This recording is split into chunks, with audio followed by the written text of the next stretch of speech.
All right, we're live. Go ahead, Rob. Yeah, so just a quick recap. I mean, I'm trying to clarify and make sure I understand right.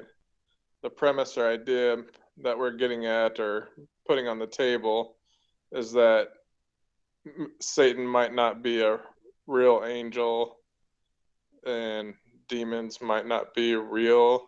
Is that kind of what we're proposing, possibly? I would just slow down a little bit, and before we get off into the demonology, is we just stick with the premise of, or just question the idea: is Satan to be used as a proper noun, and is it just like one figure, one entity or so, or was the term always intended to be just used as an adversary or someone who's against God? You know, like we've seen in the New Testament where there are multiple antichrists. Mm-hmm.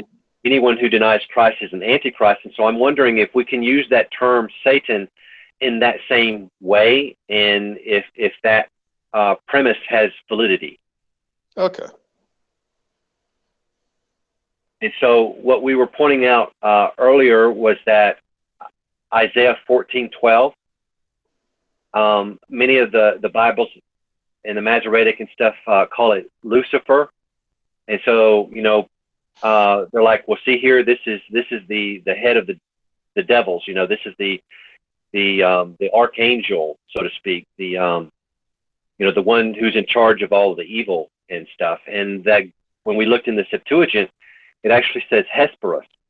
Okay, and so you know, that's just another name. So you could say, okay, well, that's Hesperus. But then when we look in Job, because it's probably my favorite scripture out of the entire Bible, it's Job 38:31 through 33, where it's, are you able to loose the binds of Pleiades? I mean, are you able to bind up the Pleiades or loose the bonds of Orion? And I think that's messianic in nature. But it says also, are you able to, some versions say, are you able to guide Arcturus and his sons? And other versions say, are you able to guide the bear with its tail or something like that? But children, yeah. Children, but the actual Greek word there is also Hesperus.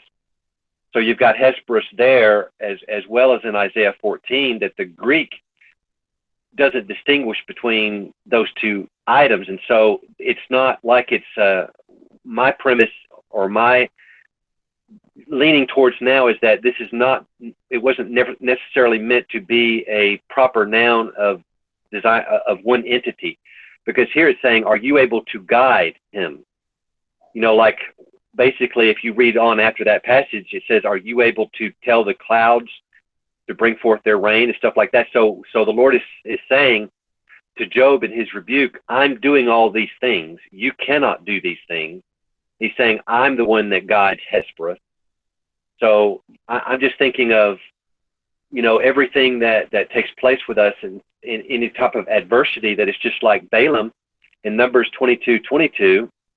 But I can't help but to mention, anytime a chapter matches a verse, to me, it's just, it's weighty. And so Numbers 22:22 talks about the angel of the Lord coming down and placing himself in front of Balaam's path to be an adversary.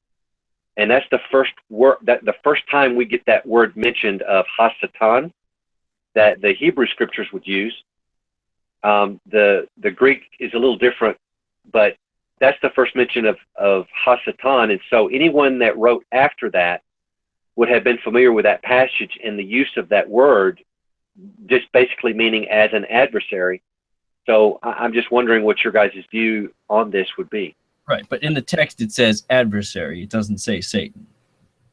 Right. When it's translated in the English, but in the Hebrew, I think in the Hebrew, if Zach wants to verify if he's got the Hebrew Bible. Sorry, go ahead. Yeah. If Zach's got the Hebrew, the Masoretic text or so, he's more well Hebrew than I am. He might be able to see if it says Hasatan. Right, which is what Satan is referred to as. Right. Which is kind of why I wanted to have the hangout with you in the first place, because my goal for tonight was I wanted to gather all the info and all the story of Satan and his rebellion. All the info. What do we know? How do we know this? Where did we get it?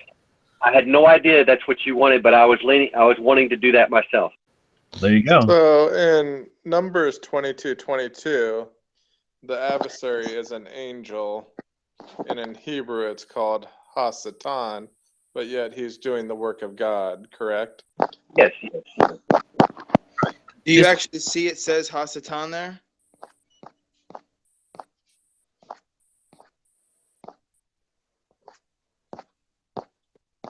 Are you asking me, Zach? Yeah. Yeah. Okay, I don't have my I'm looking- Bible pulled up, so let me pull it up here. Okay, while you do that, here's my thing. Is see, I want to use, I like to use all sources. So if it's not just the Bible, but like when you have like Catholicism and Freemasonry and all these government systems that clearly worship Lucifer. I mean, they say it, Albert Pike's book. I mean, he's got a statue in Washington, D.C. So these people are privy to everything, right? And they're not like denying this. They're like letting it be known that, hey, Lucifer is God and this and that. Now, either they're on this same kind of, fable that we all kind of have been led to believe, or it is true. But they're definitely not denying it. Or they're doing it on purpose. See, not everybody in the organization has to know. Only the people at the top know actually what they're actually doing. So the people at the top could know, like, yeah, we tell you all this Lucifer stuff, but that's just hocus pocus as well. Now, the Satanic Bible, if I'm not mistaken, it's been like decades since I've read that, but I think it says something about that the whole course is basically they're atheists. They don't believe in either a God or a devil. Right. This is all a show to keep you distracted. Yeah, I mean, I think how it was they want to make the whole world atheist, so then they'll have Muslims, Christians fighting against one another, so then that atheism will become the true religion, which will then usher in Luciferian worship. Right, and I think what my understanding is, you just basically quoted the Albert Pike letter. But my understanding would be then is that it would go back to the same way of where Luciferianism, I think what they would want to do is install themselves as deities and then be the deitic ruler of the world in that fashion, just like in the old times. There's nothing new under the sun. And so anytime you get a ruler, all they're wanting to really do is climb up to a deity. So I think the ultimate goal of Luciferianism isn't to worship another being, but to become that being yourself and be worshipped. I do want to just say I just wanted to make a quick clarification now that I've actually read the chapter. I think the way I stated earlier might be a little incorrect, because I had proposed that the angel was Satan, but actually it says the angel of the Lord stood as an adversary, or as that Hebrew word is la Satan, which is I see it says Satan or Satan, but it doesn't necessarily say that the angel of the Lord is Satan. Just that. Well, look at verse 32. Okay. Of the same chapter? Yeah, same chapter. Okay. Did you read that? Yeah. I switched over to the King James just because I can get the Greek quicker. If my phone dies, I'm sorry. It says, "And the angel of the Lord said unto him, Wherefore hast thou smitten thine ass these 3 times? Behold, I went out to withstand thee, because thy way is perverse before me." Well, my Bible says, let me see. You know what Balaam was trying to do?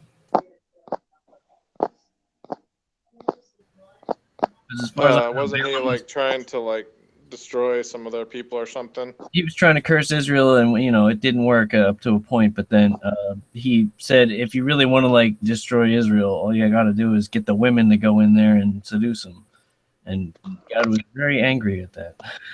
So Well, what I'm looking at to Genesis 5 and Genesis 4 with Genesis 6, unequally yoking yourselves. I mean, it's the same theme, the same plot.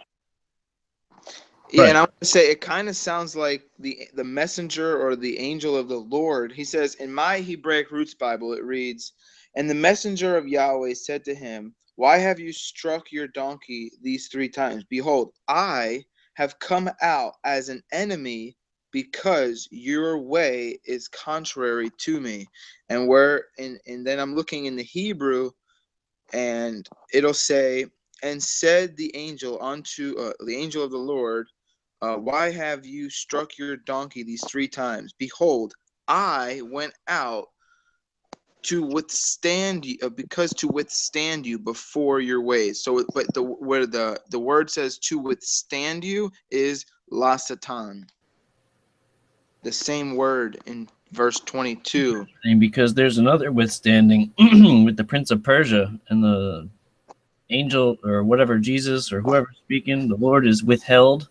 People like to say they were fighting. I'm like, it doesn't seem like they were fighting. He was just withstood. Oh, sorry, it was withstood. He stood him. Could Satan or Satan just mean against? Yeah, it means adversary. So that's what Stacy was saying, that this I'm word. just trying to point out that the angel of the Lord isn't Satan. We'd have to conquer Exactly. the. It's just to use it as a proper noun for what Stacy's bringing to the table. What it sounds like is that he's showing you the law of, it's just a term, the law of first mention. So like and this is the first place where this word Satan, where we get the word Satan from, is used, and it's not referring to what we would think of Satan. It's actually Right. It's just referring to an adversary, somebody that is against somebody. Right. So to like, say I could be an adversary against an atheist. exactly. Think about Job. Let's suppose you have a whole bunch of people gathering together to present themselves before the Lord, and the adversary comes amongst them. So, like, some of these dudes up in this group are totally against you, maybe only just one. Anyway, God apparently has this conversation with this one dude. This is where it's a little confusing, because God tells the adversary, Satan, go ahead and do all these things to him. He's in your hand, but don't kill him. So is he talking to an angel, or is he talking to a guy or a group of guys, or even if he's talking to an angel, it doesn't specifically necessarily mean he's speaking to that specific angel that came down in the Garden of Eden. Right, of course. Yeah. Good point. Because that same word, Hasatan or La Satan, that's found in Numbers 22, is used in Job 1 verse 6, 1 verse 7, 1 verse 7, 1 verse 8, 1 verse 9, 1 verse 12, chapter 2 verse 1, verse 2, verse 3, verse 4, verse 6, verse 7. So it's actually used quite a bit in the book of Job, in the first 1 and 2 chapters. And then it's not used ever again in Job. And it's in Zechariah or Zephaniah, I believe. It's in Psalms 106. I'm gonna switch over to my computer, so if I haven't used this one before, so if I have feedback, Zechariah 3:1. So It's just that, everyone that wrote after Numbers had that term and saw its use. And so when they were using it,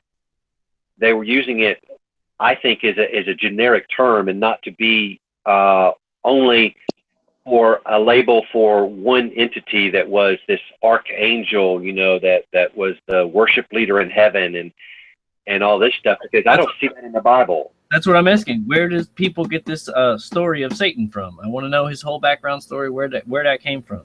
And it's coming from Zoroastrianism, from Zarathustra, the prophet of that ancient Iranian religion. No, I get that, but I mean, like, where? Well, there's verses in Ezekiel that talk about, in Ezekiel, I believe it's Ezekiel 28, or I think so.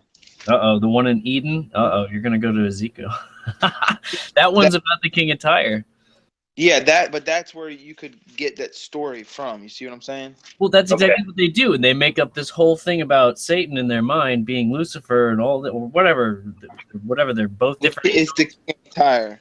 But either way, they come up with this whole story, and it seems to fit with the whole fallen angel thing. But it's like this whole thing is shenanigans. Albert, you made a good point. I never realized this before, but when you asked me to look up 2 Samuel 1:18, Yeah. if I'm reading from the NASB, this is what I would think all of them would say. It says, "And he told them to teach the sons of Judah the song of the bow. Behold, it is written in the book of Jasher." Okay? But then when I look in the Apostolic Bible Polyglot, it says, where is it? 18. It says, "And he spoke to teach the sons of Judah, behold, it is written upon the scroll of the upright." And then when I look in the Britain, it says, "And he gave orders to teach it to the sons of Judah, behold, it is written in the book of the right." Thank you. Perfect. That's what it means. It's an adjective. If you look it up, it's an adjective. Jasher, Right. an adjective. Straight or right, sometimes upright as a man. So Book upright or upright book. I'll throw this out there that Hebrew names, that's what they mean. Like Judah means the praise of the Lord. So that's why Judah, if you look Okay. at Judah, that's what But the name people means. are trying to give credence to the book of Jasher because it's mentioned twice in the Bible. And what I'm trying to say is this also, like he's saying with Satan, isn't a proper noun, nor is this. both seem to be good points. It's just, is this a person's name, or is this just meant to be an adjective? I mean, because you do make a good point, Zach, that Hebrew names were meant to be something, and basically we just transliterate them. But at the same time, we don't know. There's no way to prove. It seems like either way at the moment. I mean, we could look at this as it's just an adjective. It's just meant to be the book of the upright. Unless you can tell me of some story where there is a man named Jasher, and he was a scribe or something, and that his book is not recorded anymore, but we have the mention of it. And there's also Joshua 10:13, which Joshua is the book where it says the sun stood still. So, and then Jasher was mentioned in Joshua. Doesn't it say as it was written in the book of Jasher? It does. So, But what is that? that's also it's also an adjective there. It's the same thing. But wait, okay, so what we've done is we have taken the original text, or let's say the Hebrew text, and we have translated as it is written in the book of. But then when we get to the name of the book, we don't translate it. We just state what the name of the book is. Right. And Joshua And so- means upright. Yeah. Right. So, I mean, I can see a translator saying, well, I don't want to translate the name of the book, even though it could be meant to be a generic term of the book of the upright. And so when the translator's going, he's just going to give you the Hebrew name of that book, but not necessarily it being a man's name. I mean, I can see both views. I thought And being that this is Joshua, that this is written in, this whole thing about Jasher, the only book that's been written so far as I'm concerned, is the things that Moses wrote down. That's a very good point. so the book of Joshua, as far as like an actual original document, to my understanding, there is no original document, just some fragments. What does the book of Joshua say about itself? Does it say, I'm Joshua, a man done such and such, and I'm writing this book, or Joshua isn't a man. It's actually, Joshua means like the law of correctness or the book of correctness. Upright. Or the upright? yeah, that's what we had just mentioned when you were in your transition period. Cool. Are you guys getting any feedback? Or am I okay? You're okay. Okay. So we pretty much have no idea what we're talking about. Pretty much. So There's see, no this way is to really anything What? like We do that. it. We know what we're talking about. so look. This is my thing, right? And I hear what you're saying. You guys can make an okay point, but you got to think of all the other civilizations, like, and I'm not talking about like third world ones that they're worshiping some dragon or they're worshiping some snake. That stuff. National Geographic does it pretty good. I know that's a terrible source to use, but where they're like all over the world, you got these, the ancient alien type sculpture. What are they called? The skulls. Just like everything, just from why all these Indian tribes or native crazy tribes, they're all either worshiping some type of dragon or snake in China to.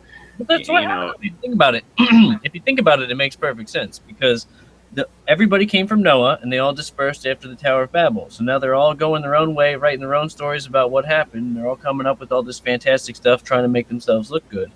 Jews, nowhere to be found yet. They haven't even come in yet. But now they come in, and now God picks just the Jews. He tells them about all this wonderful stuff, but everybody else is still left out. They have no idea what's going on. They're still doing whatever shenanigans they were doing. Or could it be that the adversary, anytime you're an adversary, you're called Satan because Satan was the number one adversary of God. Did y'all ever see the Devil's Bible? You ever heard of that? I haven't watched it. You're talking about the movie, right?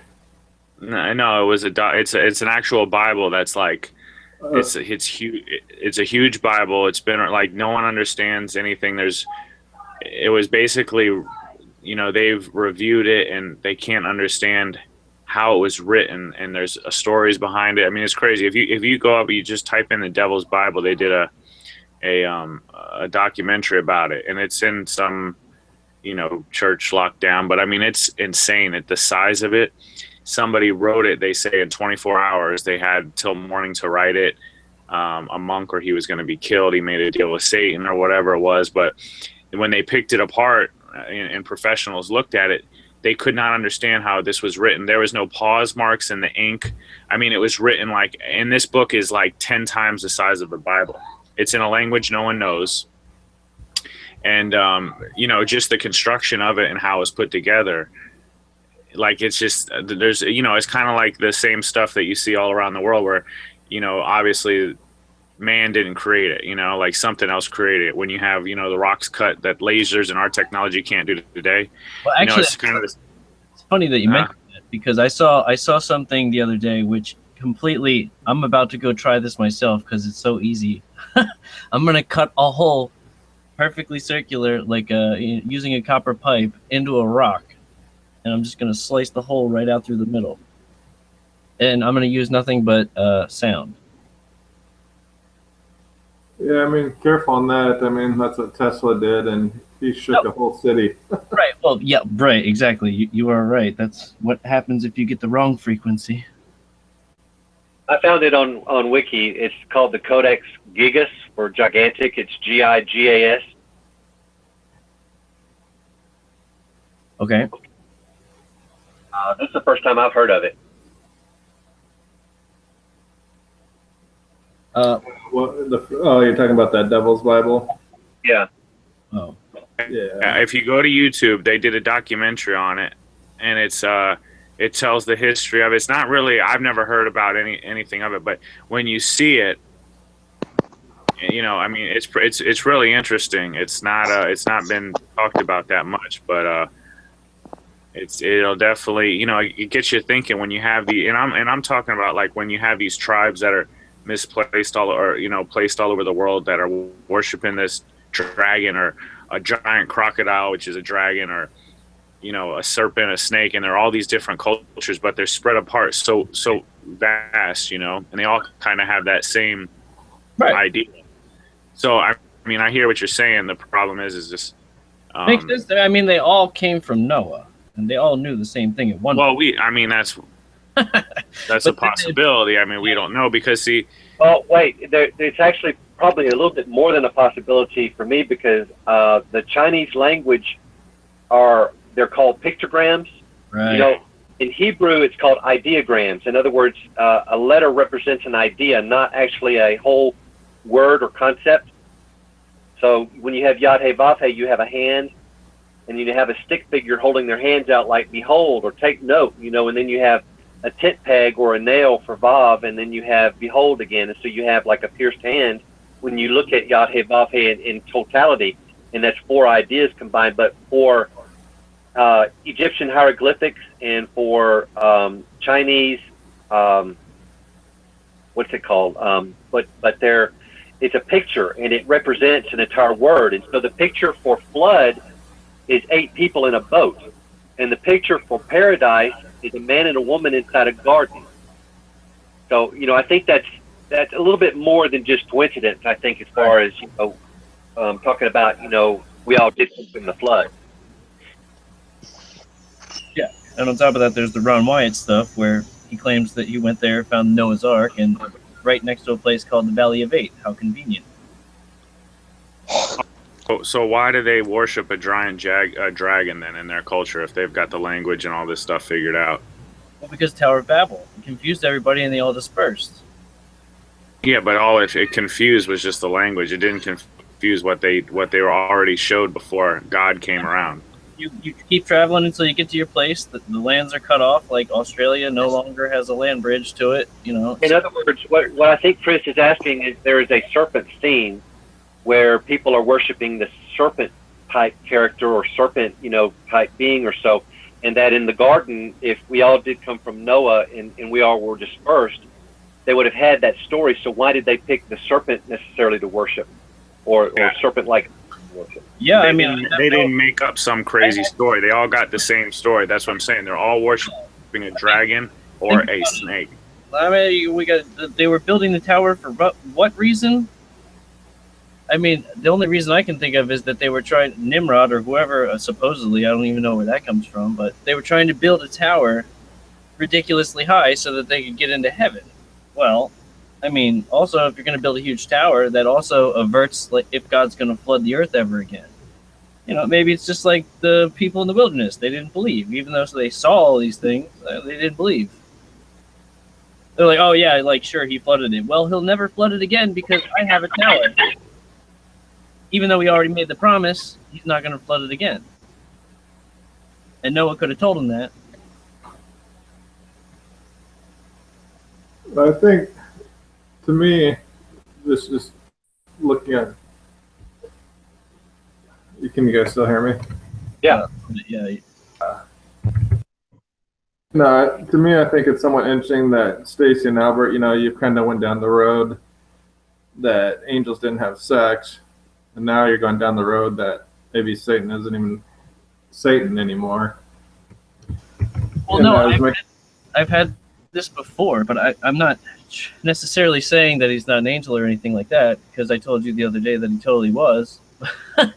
But I want to know where all this backstory on him comes, because I think a lot of people draw a lot of Satan's backstory from the Lucifer and the Ezekiel verse, and that is not what those verses are talking about, so they have to be disqualified. So now, what is Satan's story? What did he do? The only thing I see that he does is he gets kicked out, apparently in Revelation. He's thrown to the ground, to the earth, and he draws a third of the angels with him. But I mean, is that actually like a third of the angels, or is that talking about something else? Like, can angels die? See, this is what I think. Now, all the mystical things that happen in the spirit world, right? The stuff that Jesus did, the stuff that the prophets did. Okay, just imagine what if there is a Lucifer, right? A Satan, what he can do.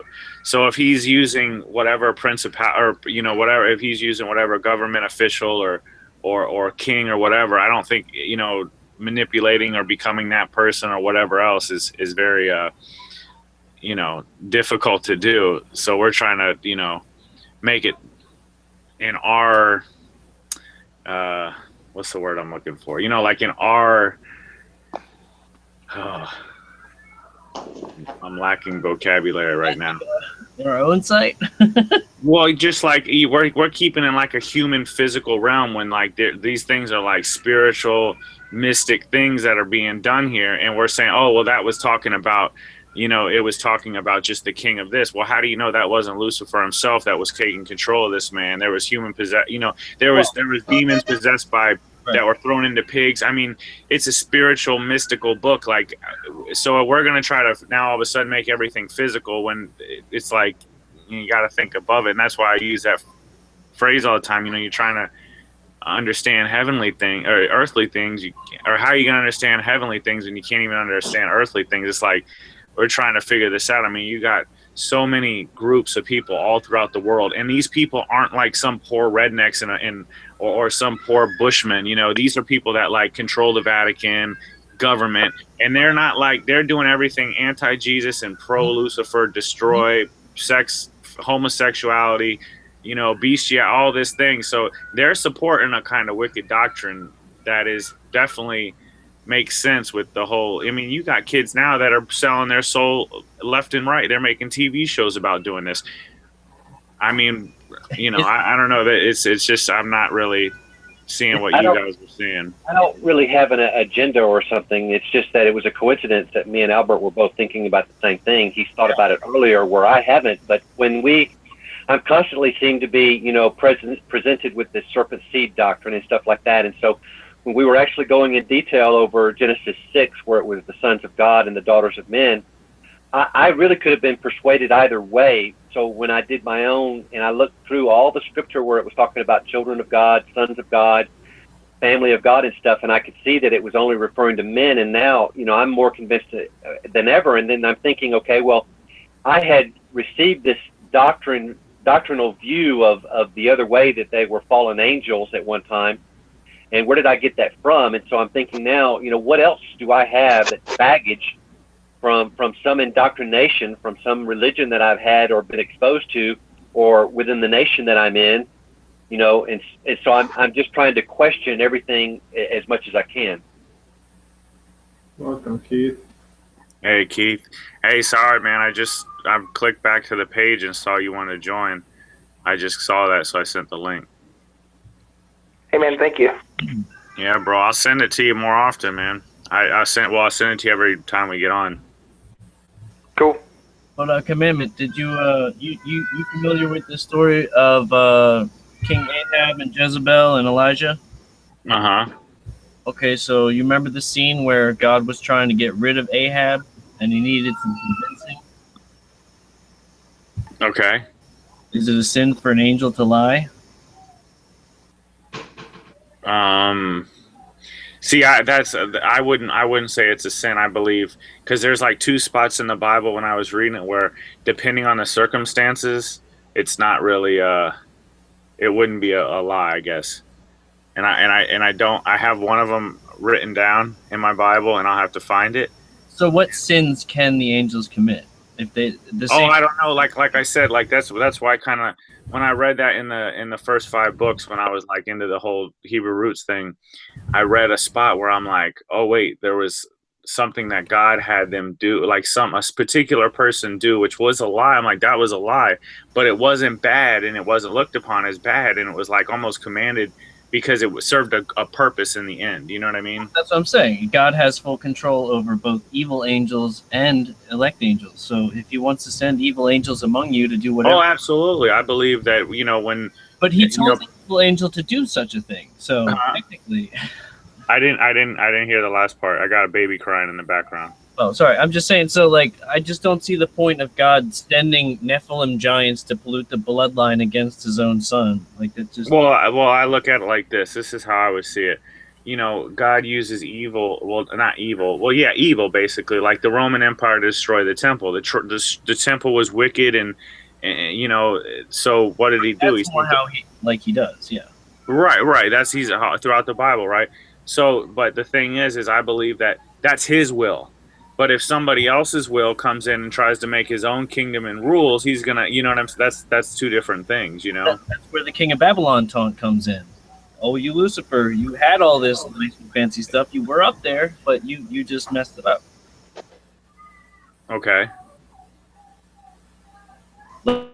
Like Tyre used to be buddy with Israel, and that's why the whole lament over Tyre and the whole thing with Ezekiel, because he's like, you know, you were walking amongst the fiery stones. That's referring to the breastplate of the Jews, the priests, the high priest. Like, he had the pleasure of walking amongst them. They were cool, but then he tried to turn on them and take Jerusalem in their time of trouble.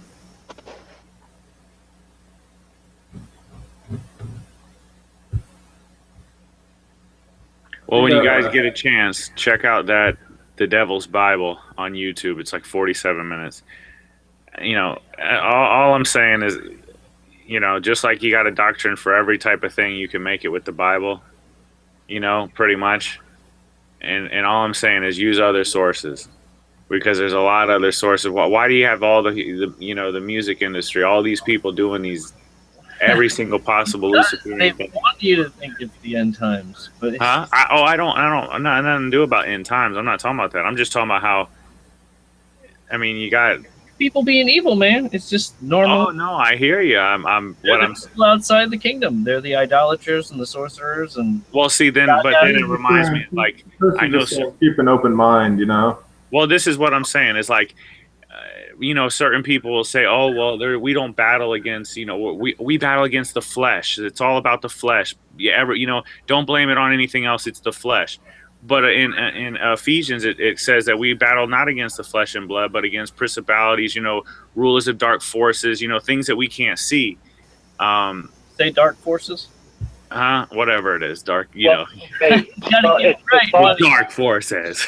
Do we have to translate that literally? I mean, Yeah, I'm not saying spiritualize everything. Now, don't get me wrong. but But that's I'm not saying make everything literal, but I'm saying when you look at something, try to see if there's a spiritual way to interpret it or a literal way.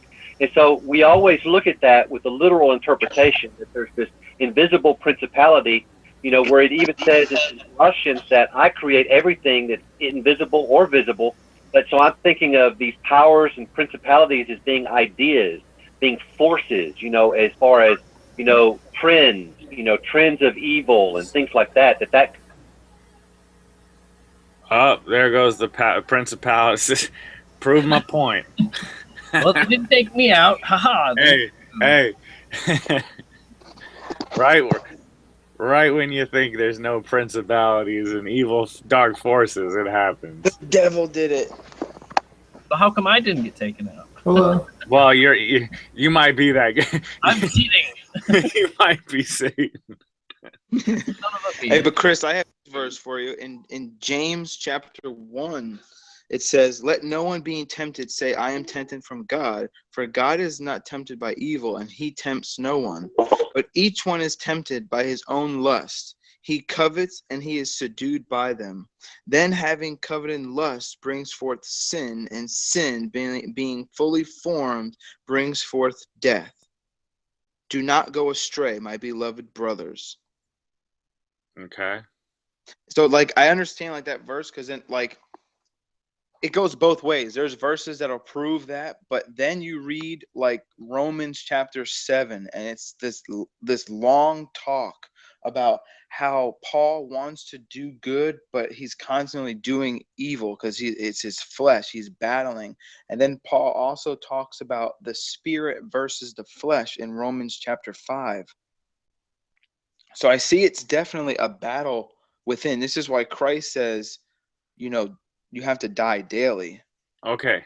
So, have any of y'all ever been to a medium? Negative. Medium. Okay. No, have you? Yeah, I mean, back in the day, like I can tell you things like, Ain't the Bible say you shouldn't do that? well, I didn't do any of that stuff. I got a tattoo. I didn't know either. My bad. No.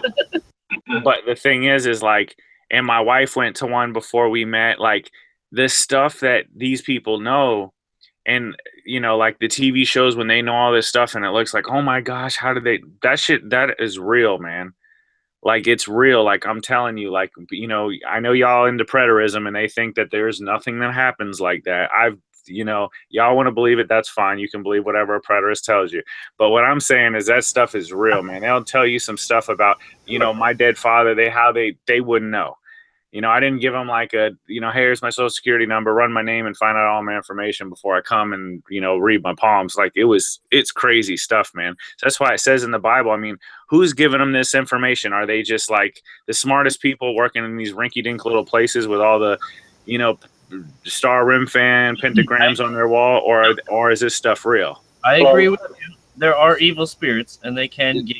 That's why. So this is practiced today. So if anybody wants to say, "Oh, that stuff," there's no power in any of that. Well, then how the hell are these? These are. I'm telling you, I don't understand why these crazy people are sitting in a room when they could be guessing lotto ticket numbers and all this stuff. You know, or playing blackjack for millions of dollars in Vegas. Like, no, they're in some rinky-dink little house, you know, reading palms. I mean, there's a different level of what their wealth is compared to group of people like doing that, where they're getting such easy things with sorcery. right. Have you seen that? Where, like, I mean, David Blaine and people, they be doing some sorcerous things. Yeah, I mean, I mean, they're people. I don't know. Maybe they are consulting spirits. The old law said not to do it. I don't know why you would do it anymore now. It's not. well, because a lot of people believe that stuff doesn't exist anymore. Okay, well, fair enough on that point. There are. So if it doesn't exist, how is it happening? How you got all these people that are selling their souls on to make money, and then they do this stuff, and some crazy stuff's happened. They document it, or they get record deals, or all this crazy stuff. I mean, this stuff isn't like a hoax. Why are they actually saying it and they're doing it? Because Satan, the adversary has been taken care of. That doesn't mean that all the evil spirits are gone. Well, absolutely. Well, that's what I'm getting at. And then for us to say we understand those evil spirits, right? Now, let's say Satan. Well, doesn't it say he's locked away for a short time, or he'll be let out for a short period? So how do we know we're not stuck in that short period? He's got a little bit of time to kind of throw all this. It's been 2,000 years between him saying that and now.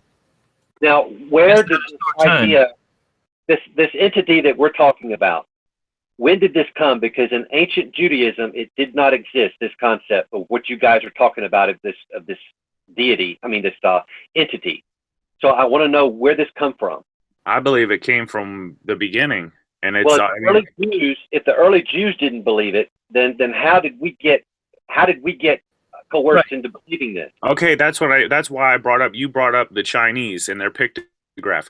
Why do Chinese religion worship a dragon?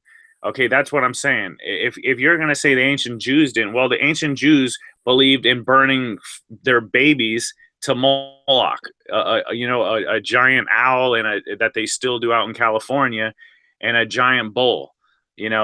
So where do these things come from with horns? That looks just like the Baphomet that everybody's worshiping today in the music industry. Oh man, I'm telling you. Wow, you're just asking. I'm asking some questions I shouldn't be on air. Hey, but see, Albert, maybe it's an angel withstanding us. Maybe.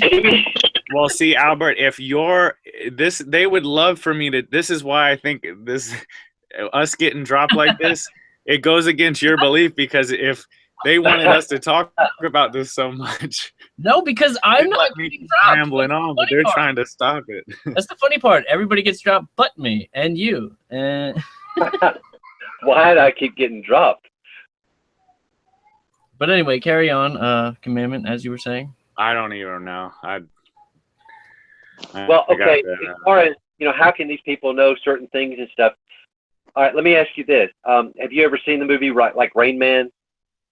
Yes. And are you familiar with idiot savants and how you can throw a bunch of toothpicks down on the floor and they'll say, "Oh, there's 432 toothpicks there." And then only in the movies. No, that's actually true. I mean, there's people that can recite every single word that they've written. I mean, that they've read in a book and tell you what page number it's on. But these people have to wear diapers because they can't go to the bathroom themselves. Right. So is this like super genius within all of us, but it's like in a state of being turned off, and it only surfaces through our subconscious, and so we get these intuitions, we get these feelings, and we go by them, but for them it's turned on, and so they're like super geniuses, but they can't function day to day like we can. So it's amazing what a human being is actually capable of doing. I completely agree. When I was on ecstasy one time with my wife, we literally read each other's mind, and it was the most insane thing ever, because we both knew we weren't speaking. And they have this is just from what I heard doing research about it, but the government makes these types of drugs where they can do all this telepathy and mind reading stuff and all this stuff. Like they engineer drugs to open your mind up to that. And this might sound crazy, and that's fine, but my wife will 100% back me up. It was the crazy experience. We were on ecstasy, and this wasn't like we were tripping this. We were literally, like, all of a sudden listening to each other's mind. I know this sounds like ridiculous. I ditto that. You did? Yeah, dude, I'm talking about I knew what my wife was saying, and then I would ask her a question in my mind with my mouth shut, obviously, and she would be like, she would answer it with her mouth, and I'm like, how did the hell? I'm like, and then I would say it with like in my mind, can you really hear me right now? She's like, yes, I can hear you, and she would speak it. So I went into the bathroom and we started doing it, and we started freaking out. It was crazy. It was crazy, man.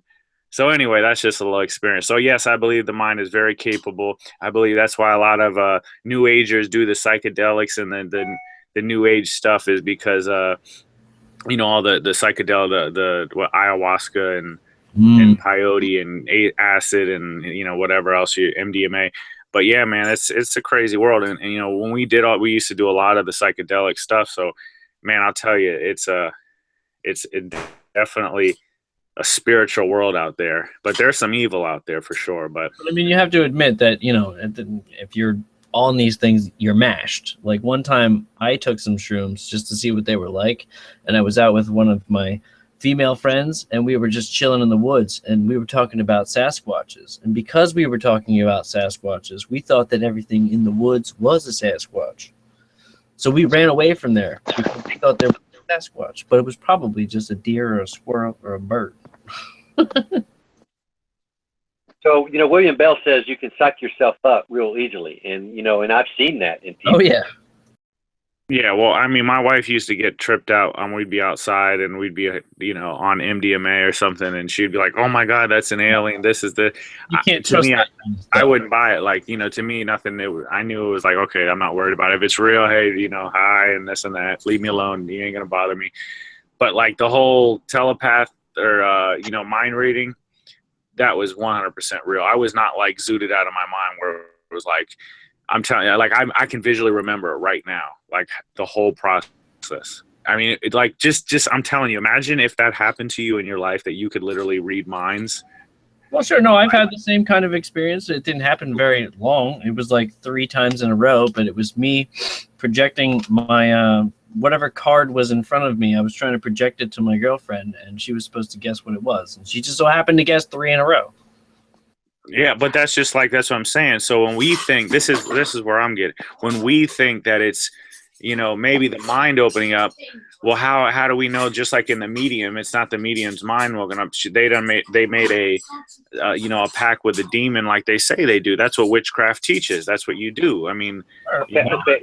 Listen to this scenario and tell me if you think that this is possible. Okay, I am in my bed when I'm a child and I'm having this dream, and I'm at my grandparents' farm and they have an electric fence, and so I'm playing around in the pasture and I see the electric fence, and then I go up to that electric fence and then I touch it, and then as soon as I touch it, I hear this great big huge buzz, and it turned out that it was my alarm clock going off.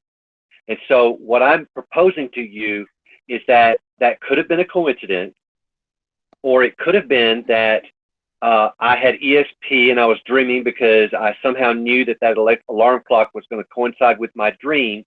Or the fact is I heard this sound and I woke up, but my mind wanted to interpret this sound, so it sort of post-dated some memories or dreams for me to try to help me cope with that sound being suddenly given to me. Does that make sense?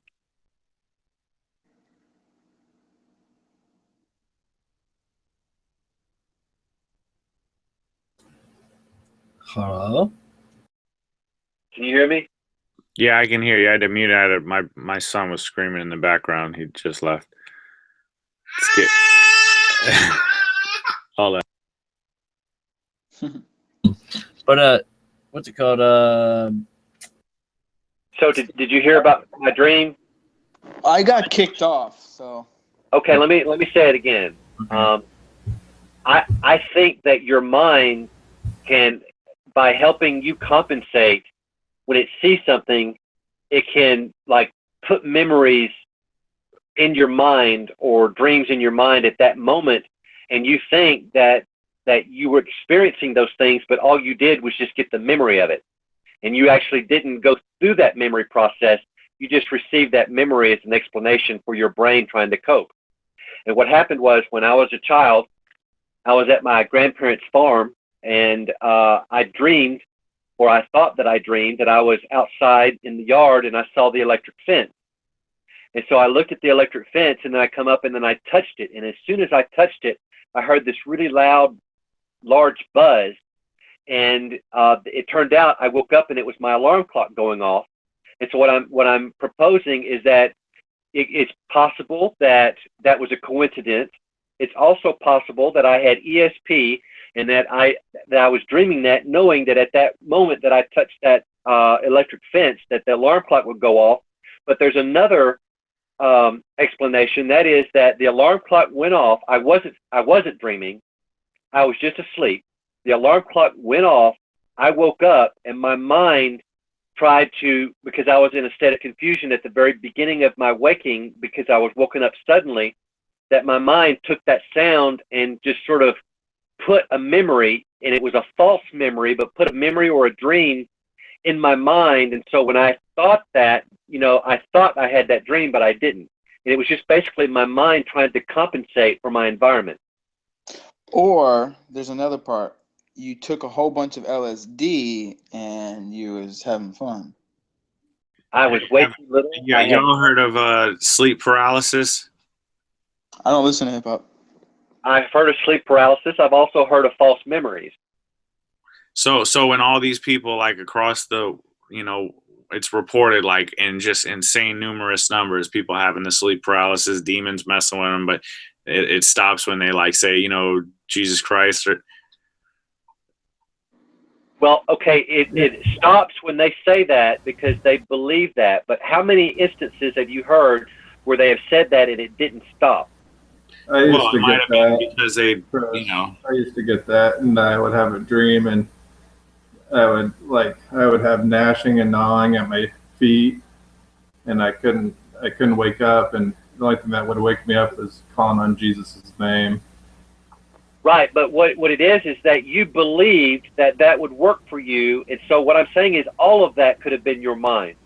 I mean, there's stories of Muslims that, like, gave testimonies that they were Muslims, and they would call upon Allah or Muhammad and nothing would happen. They tried Jesus Christ and it stopped.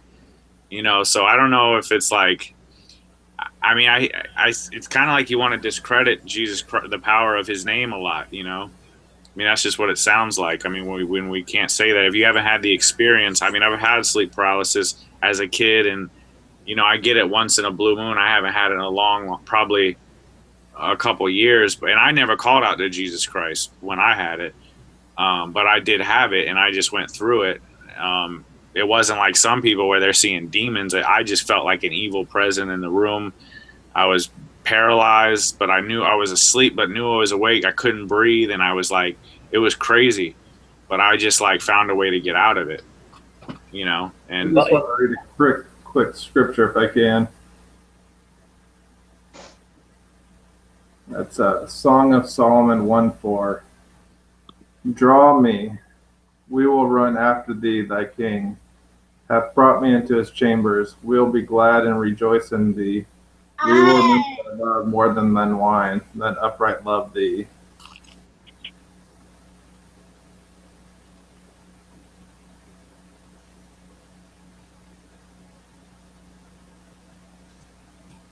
You guys there? Yeah, I'm reading it in all my different versions. Hey, Keith, if you're listening, is he on here or no? Hey, Keith, it kicked us out a couple times. Well, he's on. I'm just talking through the YouTube chat. It's kicked us out a couple times. So if you want to join it, it's happened twice, but everyone's back and they're staying on. So it's up to you, brother.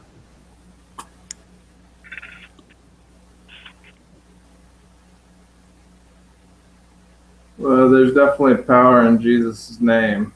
It has the power to save. You call on him, he's going to save you and guide you and keep you from evil. And doesn't mean that bad things aren't going to happen to you, but eventually, day by day, he's going to draw you closer. I heard a guy yesterday that doesn't really believe on God or doesn't want to believe on, I'm not 100% sure, doesn't want to believe on Jesus. And someone told him that you take one step close to God, God takes 10 running towards you. Well, that's true. I agree with that. But as far as the name stuff, I've heard before that in the early first century idea of when you come in someone's name, that you come with their authority. And if, some of us are partial, some of us are full preterists, that we believe that we will reign with him, that when you come in his name or that you use his name, you use his authority. And so it doesn't actually mean quoting a particular name, because you can quote Yeshua, you can quote Jesus, and you have whole movements that bicker with one another about how you pronounce this name, whereas what I'm proposing is no different than what we were looking at as a generality of Hasatan or La Satan, that when it means, come in the name of or use the name of, that instead of looking at it completely literally, that we need to recite that name, that it's just using his authority, using our understanding of him. And so does that make any sense? Kind of what Chris was saying earlier, that, the Satan could have been taking over those people and that they were under his authority, even though Satan is under God's authority. It's possible, but I'm trying to look at, like, when we talk about the name, and I wanted to know, like, what does the first century, what were their views on the use of the name? And from my understanding is it just basically meaning using their authority. I come in such and such's name. That doesn't mean, that means it's their authority. What does Jesus's or Yahushua or Yeshua's name mean? Well, I would say that it means using the name. I can't say what the name means, but I could say that using the name or invoking the name would be realizing that you are a co-reigner with Christ because he has died for you and you received his blood atonement and all that, but that you are a son of God or a child of God, and so you are able to use his authority that was bestowed upon you as a co-reigner to take care of any type of situation that needs to be for the glory of God. See, the use of his name, not actually opening up your mouth, because then, people who are mute, who can't use the name of Jesus in that literal way, what are we saying about them? They can never invoke the name, but yet, I think it's just the way that we use the name, that if you recognize who you are, that could be actually using the name of Christ rather than actually opening your mouth and reciting a word. Well, hold on. I'm not saying, like, when people are dreaming, they're not opening their mouth. They're saying the name, and it's just no different from, like you said, if someone's, deaf, or if they don't even speak the language, or you know what I'm saying. You don't need to, like, wake up out of your dream to say the name to go back into your dream and then it'll disappear. It's like, it's in your mind. We have a conscience, our mind. I can speak without speaking. You understand what I'm saying? Right. So I don't need to, like, actually say the word to make it mean I'm saying it. But can you see the concept that is a possibility that when you come in someone's name or when you use someone's name, it's like you're using their right hand or you're using their authority? Right. I hear what you're saying. It's a mixture of all of it, I guess. And, Amen. Don't mean to change. Like I said, nothing happens, and he's not doing if there's a reason, we can call out to him, and we might not get the answer that we want, but it's there's a story I once heard, and it was a guy, and it's like basically God was telling him, this is before he was born. He's like, you can have two lives. You can have a really simple life where you won't really have much enjoyment. It'll be okay. And I don't know if it was God. This is just I'm kind of making it up as I go because I don't remember it all the way. But it's basically like, it's like you can have this life here, and it'll be okay. You'll have ups and downs, but you kind of just eke your way through life. Good moments, bad moments, whatever. or you can have this life, which at the end you're going to go through some, at the end it's going to be the most brilliant, beautiful, happiest life. You're going to be full of spirit, love, everything, but it's going to be 40 years of just pain and suffering, toughness, because I got to teach you a bunch of lessons to get to that happiness. It's like, which road are you going to take?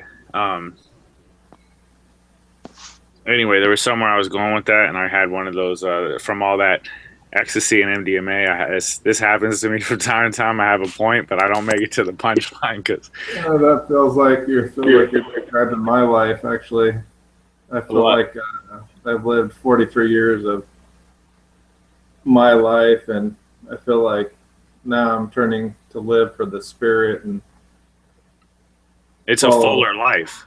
Yeah, it's going to be a lot better. And it's like me, the same thing. Really showing me that he is God, and he's amazing, and he wants to love everyone, and he wants to treat everyone with love. And if you just take that step forward, he's gonna make himself known to you. It's like the things that we thought mattered before, kind of getting into this walk. Before it was like, for me, it was drugs, sex, money, women, materialism. And like I just add racing to that. I did all. Oh yeah. I mean, motocross too. But it was an illusion because I wasn't like, any good. I was good when I was high. Even though the conspiracy theories, I've dropped all them too. Like, I have no doubt there's bad stuff still going on, like chemtrails, but like, it's not. It doesn't matter. What are you gonna do about it? Well, yeah, there's nothing you can do. I mean, the only thing you can do is just keep spreading the word. Eventually, people won't stand for that kind of shit. Well, yeah. I mean, it's like, I hear what you're saying. I think if you get wrapped up, there's no problem if someone wants to listen, and you tell them about it. But if it's just, a lot of people just look at. I used to be on that whole thing. I would tell everybody at work, man, you see that? Those are chemtrails, and and then they would mess with me all the time like I'm some nut. Oh, it's a conspiracy, don't tell Chris it's a conspiracy. We're not here for this world anyways. And I would laugh it off. It don't bother me. I got thick skin, so I was just like, I just learned, like, unless someone like is interested and they bring it up, then I'll talk about stuff. But I'm not gonna go around like, with a bullhorn anymore like I used to on everybody. I used to be the kind of guy, I'd wear shirts that were like, what's that verse? The verse that says, not to go after these kinds of things, the things of the world. Oh, because the love of the world's in you, the love of the Father's not. Yeah, that kind of like what he who loves the world is not a friend of the first. Yeah, I know what you're saying. I don't know what chapter and verse, but what do you think, Zach? I mean, you guys did just talk about a whole bunch of stuff really quick. About like conspiracies and stuff. Well, just in general, what we've been talking about. I mean, I think y'all are crazy. No, I'm just joking. Absolutely. No, according to the world, we are. Yeah, of course. I mean, right now where I'm at, I used to be the same way. I used to tell people, all the time, like, dude, look at the chemtrails and 9/11 and the Rothschilds and all this stuff. But now I realize that stuff really doesn't, if you, how can I say it? If you talk about it and give it power, then it has power in your life. Right. Yeah, absolutely. What's actually crazy, I'll say this little story. I work for my family, right? And we have a couple stores. And in one of my stores, there's a place called Funky Buddha, right? It's a beer place. They make their own like beers and all that stuff. It's like a hangout place and everything. And it's like down the street from one of my uncle's businesses.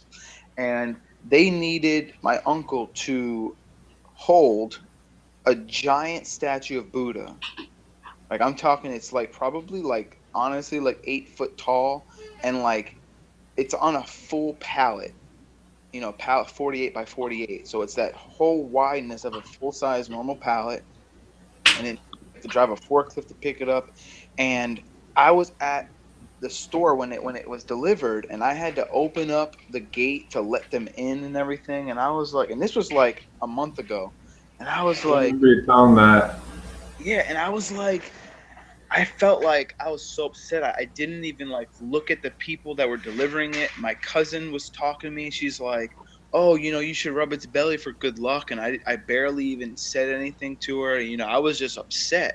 And when I went back to my warehouse where I work, I told the guy that I work with, and he's a Christian, bishop. And I was like, "Yo, Vince, man, like, you know what just I had to do?" And I told him about it, and he says, "Don't even worry about it. That thing has no power." Okay, so my fault. I jumped in. I was on the thing, but when you finish, I'm sorry. You go ahead. So, and I was like, you know what? I'm like, wow, that's actually really true, because it doesn't have any power. And the Bible talks about all these idols in the entire Bible, that they have a mouth, they don't speak. They have eyes, they don't see. They have ears that they don't hear. It's nothing. It's only something if you make it that. Right, and all those So- artifacts that they dig up from the Sumerians where they look like aliens, those are the idols, as far as I'm concerned. Go ahead. Hold on. So now, how didn't Jesus cast out a demon possessed kid? Right, that would be evil spirits Demon. that were messing with them. Okay, so what I'm saying is, I'm if you're not trying so- to say it's your mind or your conscience, and No. it doesn't have power, I believe it doesn't have power if you know where your place is in life and you don't give it power because you don't mess with those type of things. But if you're off in some club doing some witchcraft with some Satan woman that's, doing blood rituals and some You're stuff gets inviting on you. You're asking Huh? for it. Exactly. That's what I'm. But the point I'm saying is, it's real. It's out there, and it can affect you. It doesn't mean it doesn't exist. That's what preterism teaches. Oh, that's No, all. no, It's it's in not. your I have mind. no problem with that. That's not the case. I think you're pretty much thinking Don Preston and whatever he says is what preterism is. Well, William Bell says the same thing. I haven't. They're both buddies. They're both Yeah, even still, like I like both Right, of them. well, there's but not they're too not many of the. them. That's why we're all here right now, like because we don't believe just what Don Preston and William Bell say. Yeah, I agree with some things that they teach and everything. I mean, I just take bits and pieces and test it to what I believe in. And what I'm trying to say is, like, of course, like, if you worship that statue of Buddha and say, "This is my God, this is what heals me," yes, that is idolatry. That is wrong. That is a sin. And yeah, that's wrong completely. But we know that doesn't exist. There's no such God as Buddha. We know Buddha is a statue and has no power. That's what I'm saying. Paul literally says the same thing. He says that idols are nothing. He says, we know that there are no other gods except one. But he says not many people have that knowledge, because a lot of people don't know that. A lot of people believe in their Right. Buddha, Way or is narrow, so that's all I'm trying to say. And like, when he said that to me, I was the Christian guy that I work with about this Buddha thing. I was like, wow, I was giving it power. I was fearing this. I was like, wow, why am I upset? This thing shouldn't do anything to me. But I gave it fear because I didn't want that. I didn't want to open up the door. I felt in my heart like I was doing something wrong at the time, because I was giving it some sort of power. Like, I'm like, oh my God, if I do this, I'm like taking part in witchcraft or something. But in reality, Head out, brothers. we're more than conquerors. Love you lots, and have a good night, and may the good Lord guide you every day. Thank you. You have a good Praise night. God, man. Yep. Much love, brother. Julia Rob. Night, Chris. Yeah, so that's pretty much all I'm trying to get at with that. I mean, again, Chris, like, the stuff like with full preterism, I still, can see evil in the world, and that still lines up with preterism. And then the evil could still be demonic, something. Well, right. I mean, if he's in control of them all, he created them all for a reason. Are they going to be obsolete after he comes back? I mean, come on. He's got to have some. But now here's my thing. So if we can go back to what we were talking about the other day, that verse that Lobel had brought up in Jude. That's where I want. Arrived, for Stacy. Yeah, I wanted to ask Stacy, what is the Septuagint? Well, the Septuagint does it even have Jude in it? No, the Septuagint wouldn't have anything in the New Testament because the Septuagint is only the Old Testament. And I found it funny that yesterday we were all waiting for him to read Jude. No, but the Septuagint doesn't have Matthew through Revelation. The Septuagint is only the Old Testament. Exactly. So, but if you look at your New Testament in the Greek, that verse is there. Right. Okay. Good. That's what we need then. Because the only two mentions of the angels sinning come from the New Testament, namely Jude and Peter.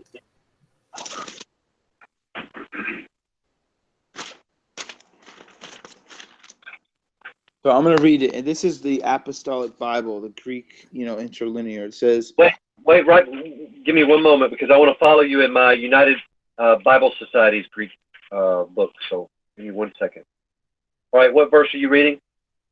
Jude chapter 1. Well, it's only one. Verse 6. Okay. Also, angels not keeping their own sovereignty,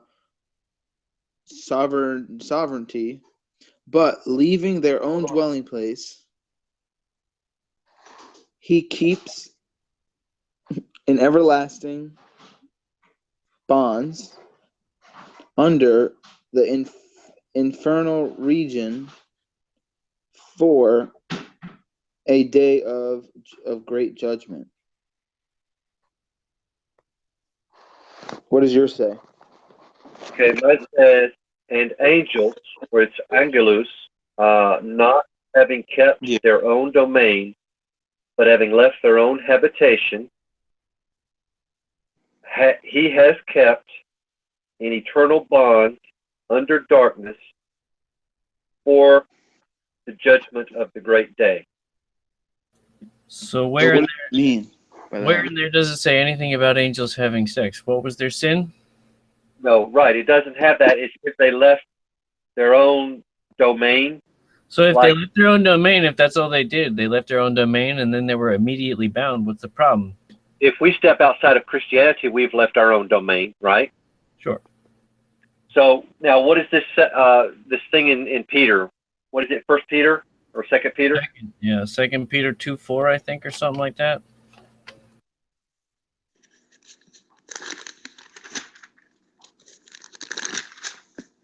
All right, mine says, for if God did not spare angels having sinned, but having sent them to Tartarus, the Greek term, Tartarus, in chains of gloom, he delivered them in chains of gloom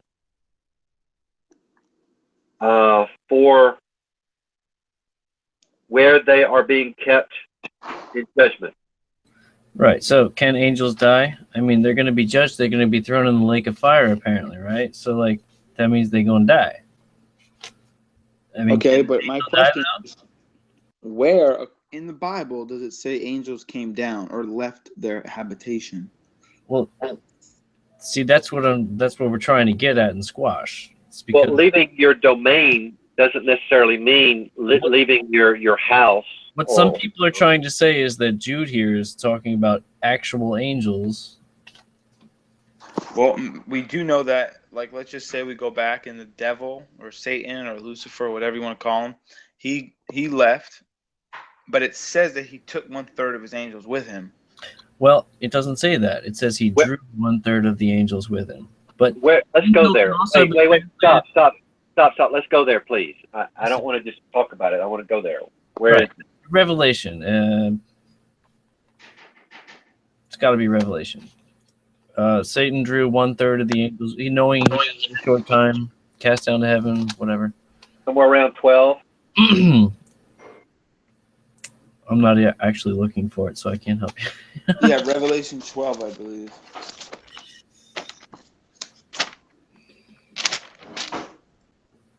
The great I'm red trying to get dragon, it. Sometimes it does. It does Okay. this.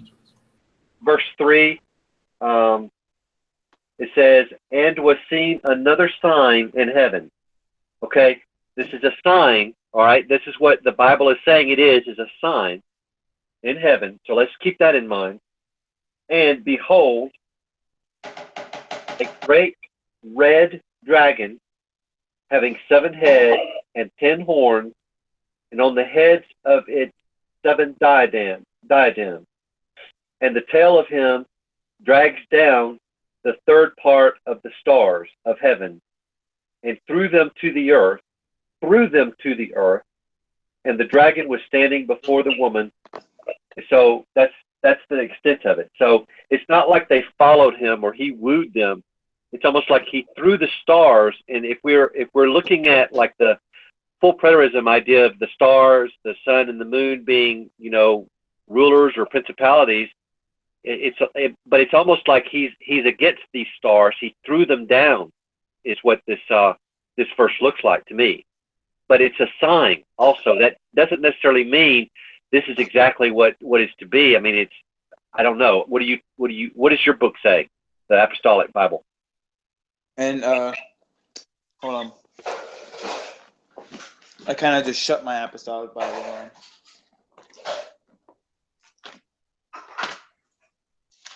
And what's the verse again? 12:3 and 4.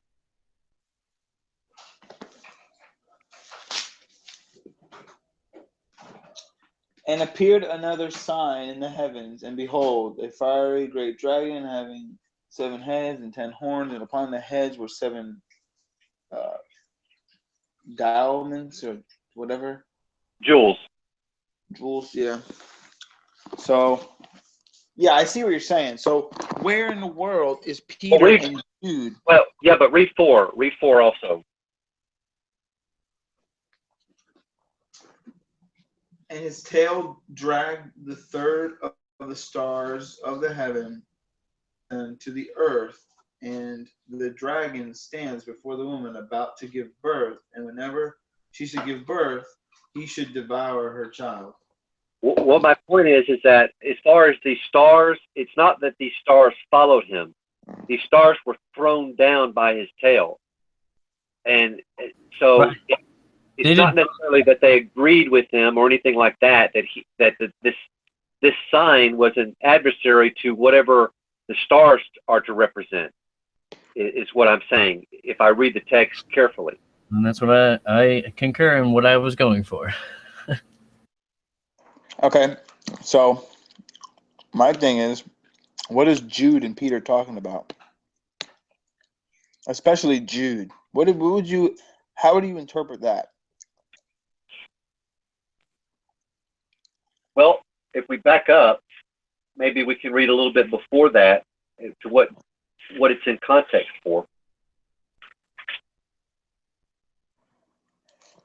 And I can just read it in the English Bible. Let me see. It says, all right, I'll start at 3.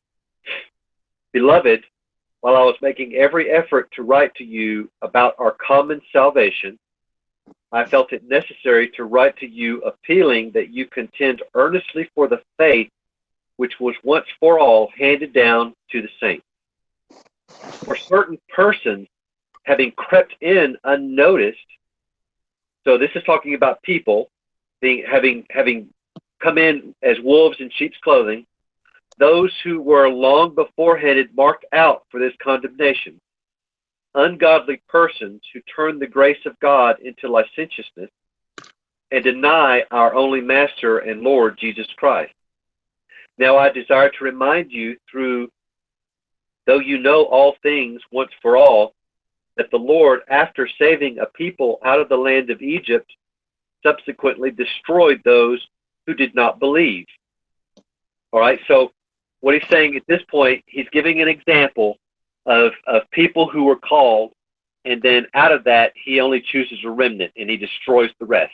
Okay, so he He's making my understanding would be that he's reaping the field and he's separating the chaff from the wheat. Okay, and that now in verse 6 it says, "And angels who did not keep their own domain, but abandoned their proper abode, he has kept in eternal bond under darkness for the judgment of the great day, just as Sodom and Gomorrah and the cities around them, since they, in the same way as these, indulged in gross immorality and went after strange flesh, are exhibited as an example in undergoing the punishment of eternal fire." So we've got three examples. We've got being drawn out of the land of Egypt. We've got the Exodus. We've got the where it says angels. I guess if you're going to say that's a spiritual being, that's the heavenly Exodus or the heavenly rebellion or so. And then you've got Sodom and Gomorrah. But the point is that they were all going after strange flesh, and they are to be exhibited as examples for us. This is what we were talking about earlier. It's the same thing as before. It's the unequally yoking. Same thing. So were these really angels, and when did they do that? No, it's referring to them as angels as a metaphor. They had a high status. They were supposed to remain separate from the other people. They were supposed to be apart, a light to the world, but no, they didn't do that. And so they left their first estate. People like Korah rebelled against Moses. Even though Moses had been given this position by God along with Aaron, he was like, no, I can do better. Let's take it out and let's go back to, Egypt, All right, well, this what happened to Korah. He did not get spared. He was toast. Let me continue on with 8, because from 8 to 10 is pretty illuminating too. It says, "Yet in the same way these men," so this is the same thing that these guys are doing, "also by dreaming, defile the flesh, and reject authority, and revile angelic majesty." So that angelic there could be messenger, but revile angelic majesties. That means that they're against them. They hate them. But Michael the archangel, when he disputed with the devil and argued about the body of Moses, did not dare pronounce against him a railing judgment, but said, "The Lord rebuke you." But these men revile the things which they do not understand, and the things which they know by instinct, like unreasoning animals, by these things they are destroyed. So you're saying the angels are men? No, what I'm saying is that this is an example, and he's saying at the very end of that conclusion is that these men's flesh is what destroys them. Right. Like I don't think it even has anything to do with angels. It's just giving an example. Like, even if there were angels that sinned immediately after they left their abode, no angel sex, they were bound. So, because the one verse says, "For if," what's up with that? And the other one seems like it's part of the other sentence. It starts with "and." You don't start a sentence with "and." So those were given as examples, and we're looking at the examples and wanting to take these literally. But if you look at the conclusion of the examples, it says that but these men revile the things which they do not understand. So the men that creeped in, which were wolves in sheep's clothing, do not understand the true gospel, the gospel once and for all that he mentioned above in verse 3. And the things which they know by instinct, like unreasoning animals, by these things they are destroyed. So it's their own fleshly desires, their own lust, their own, the wickedness of men, right, that itself is destroying them. Yeah, and that's where the whole "they shall heap to themselves teachers having itching ears." It's the same thing. You're warned repeatedly by Jude and Peter, but to not give heed to Jewish fables and fairy tales and things like that. And look right after that. Look right after it. It says, "Woe to them, for they have gone the way of Cain, and for pay they have rushed headlong into the error of Balaam, and perished in the rebellion of Korah. So here you've got three more examples. You've got Right. Cain, Thank you. Balaam, and Korah. Boom. I have no idea what the rebellion of Korah is, but you've got Cain. So Cain wasn't like the half serpent seed or something like that. It's like, for they have gone the way of Cain. And what was the way of Cain? It's right there in the earlier thing. It says, by instinct, like unreasoning animals, these things, they are destroyed. Right. What was the Korah? Yeah, Korah's rebellion. You don't know about that, but yeah, Korah. They were with Moses, and Korah supposed that he could do a better job than Moses. And Yeah, then Numbers 16. I was thinking Korah is a place and not Korah is a person. So now, yeah, I understand. I remember now. Yeah. Yeah. Okay. All right. Well, I still think it's kind of weird that Jude says this about angels and then talks about Enoch. Where is say it? that one more time? What talks about? I think he's talking about verse 14. Yeah. In Isaiah? No, Jude. Oh, Jude. What is Jude 14? But Zach, did you look at that little video with Michael Brown on what his understanding of the book of Enoch is? I mean, how does he know that Paul quoted from other writings? Because that's actually there are other places where he's actually quoting, and it's in the thesaurus. He's actually quoting from Greek philosophy, and there's a sentence in there that's exactly taken out from a Greek play, and so that is absolutely correct. I've seen that. I just don't know where it is at the very moment. How do you know the Greek play didn't take it from Paul? Because the Greek play was already there before. I mean, this was like 100 or 200 years old before Paul wrote the epistle. Maybe that was wrong. It's a lie. But I mean, And like, just don't know what you're talking about. people that mention this angel sin, the whole Old Testament is not mentioning any, like, nobody goes over this angel sin. They always jump from Genesis and they point to either Jude or Job or somebody else, and they're like, look, see, these guys are talking about it. But it's like, no, you can't go that far. You have to. That it reminds me. I want to say this real quick because you just reminded me what took place the other night. How we went from Genesis 18:22 and we just immediately went to chapter 19, and everybody were confused because it went from men to angels, and they were like actually not wanting me to read the rest of it because they were like, oh, you're trying to avoid, 19:16 or something like that. But what I wanted to point out is that, what about this concept, okay, as far as when God appeared to Abraham and Abraham looked up, and through Abraham's eyes, he saw three men. Okay, now, there are Christians that will say, well, that was the Father, the Son, and the Holy Spirit. But I don't want to go that route. I want to propose something to you. I'm not saying this is the way it was, but what if, okay? You hear about the hymn of the seraphim that is in the book of Revelation, and this is the hymn, okay? It's holy, holy, holy is the Lord God Almighty, who was and is to come. So you've got three exaltations, one holy, two holy, three holy. You've got three names, the Lord, one, God, two, Almighty, three. Then you've got the temporal locations of them, who was, one, who is, two, who is to come, three. And so when I meditate sometimes on that hymn, I'll say it like it is, where I'll go, 1, 2, 3, 1, 2, 3, 1, 2, 3, but sometimes I'll go 1, 1, 1, 2, 2, 2, 3, 3, 3. So I'll say, holy is the Lord who was. Holy is the God who is. Holy is the Almighty who is to come. Just as a way, but what I'm trying to get at is that, what if he was somehow in this, we don't understand how the seraphim know him, but if he was and is to come, and there's these, it's all about three. Is there any coincidence that when Abraham looked up, that his mind interpreted the vision of God as three men, maybe one who was and is to come? Well, also it could also I have a question. What is to come?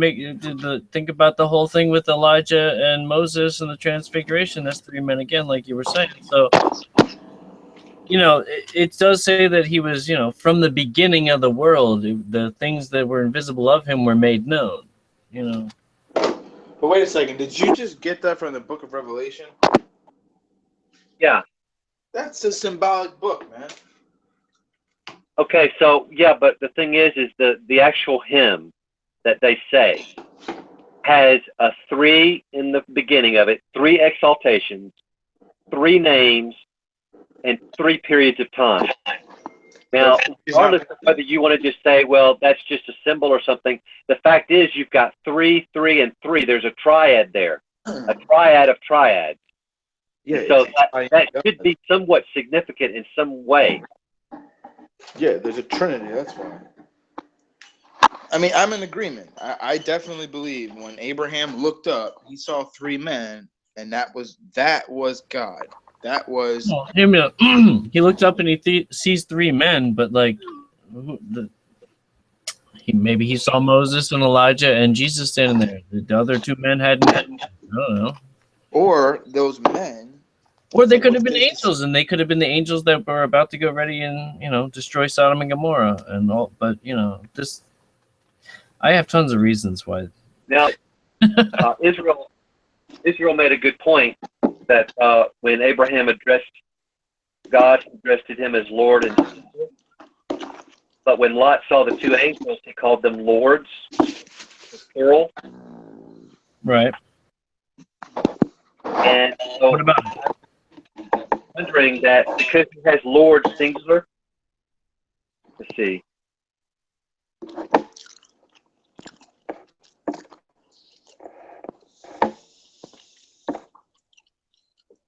Okay, well, it doesn't really say specifically, but I was looking at, because it said Lord singular, if it said, that Abraham washed his feet or washed their feet. Okay. But it says, well, the English says, let water now be brought and let them wash your feet. You refresh yourself, you refresh under the tree. So you can't really tell whether yourself would be plural or singular in that instance. Well, there's another instance where there's washing of feet involved, and that's with Lot and the angels when he's in his house. He tells the angels something like, come in, wash your feet, stay in here, all that stuff. And they're like, no, we're going to stay out here. So he says, wash your feet to the angels, but they say no. Well, what's interesting is it does say in Hebrew, it says Yahweh appeared to him. And then it says 3 men were standing there by the door. And then he says Adonai, which is my Lord. Now, and also look at this. I think this is significant, is verse 2. Because why would he just be talking about Abraham's eyes? I mean, this is the narrator. This is Moses, more than likely, describing the story. He would say God appeared to him, and Moses, and Abraham saw it as 3 men or something, but he's actually says, and he lifted up his eyes and beheld, and lo. So it's almost like we're looking through Abraham's eyes. It seems like a vision. Yeah, you're looking through the eyes of Abraham. Well, it just seems like a vision to me, like he, oh, look over there. Yeah, but then Rob will easily come back and say, well, would you bake food for a vision, and would you feed a vision and stuff like that? Oh, okay, all right, fair enough.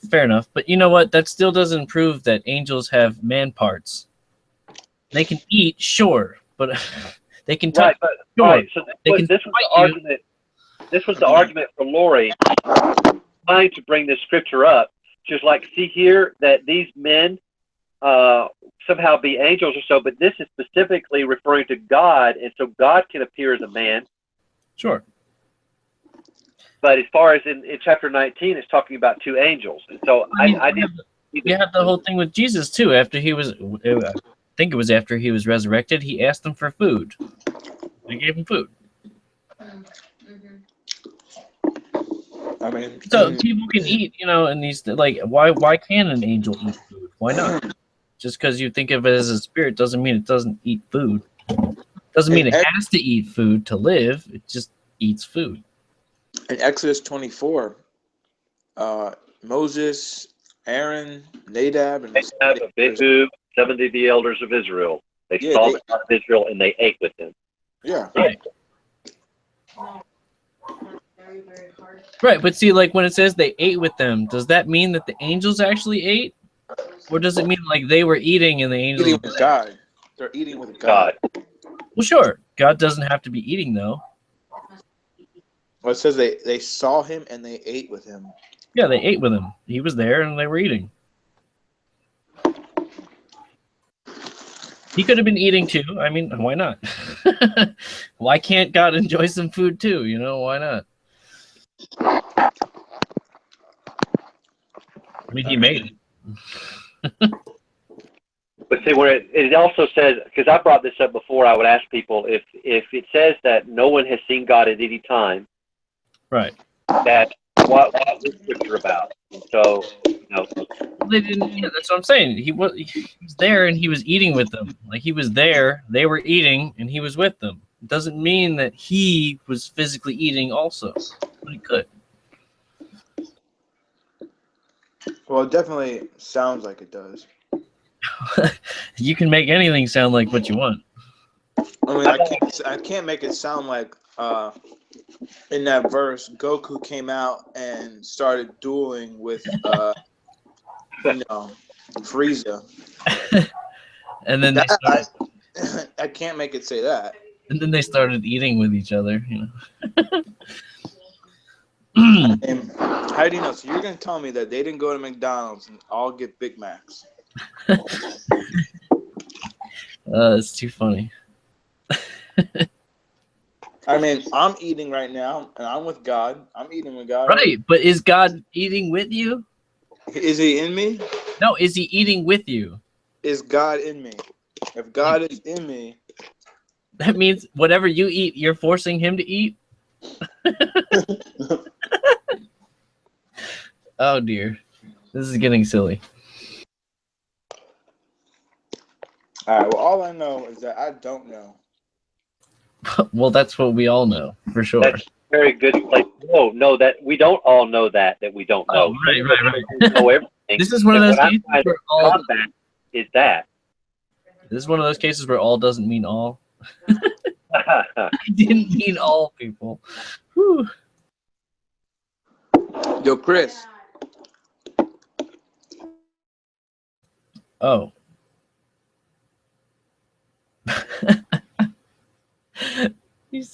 He called out to you, commandment, and then the evil spirits came in and kicked them all. It's so funny that you said Chris, and then you got both got kicked as soon as you said Chris. Yo. Carry on. Yo, Chris. He's not there. It's Chris. He's AFK. Yeah, I see that. All right.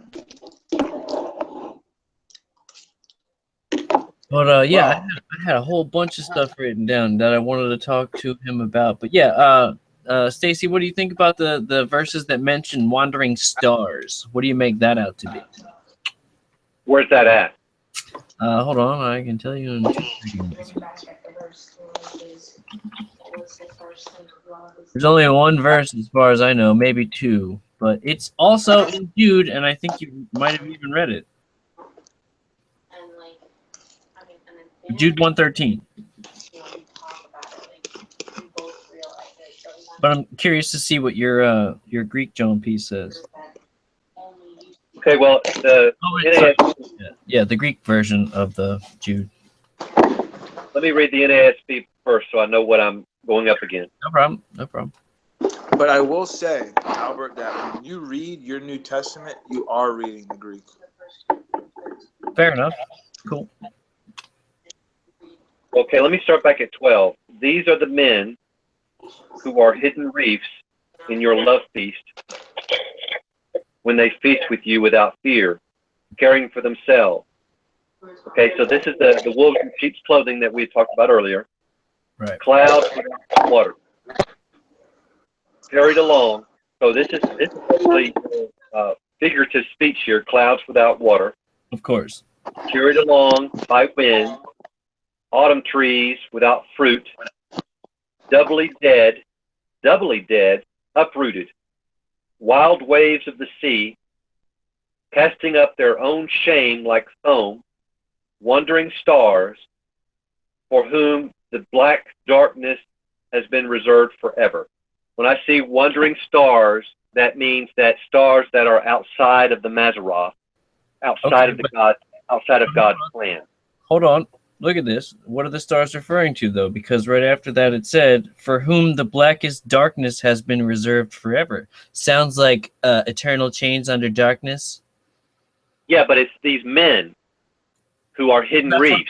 That's my who whole they point. are. That's my whole Right. point. They're not talking about angels at any time. All the angels. I don't even believe in fallen angels anymore at all. None of them. Right. There are no fallen yeah. angels. I can see your view is very strong.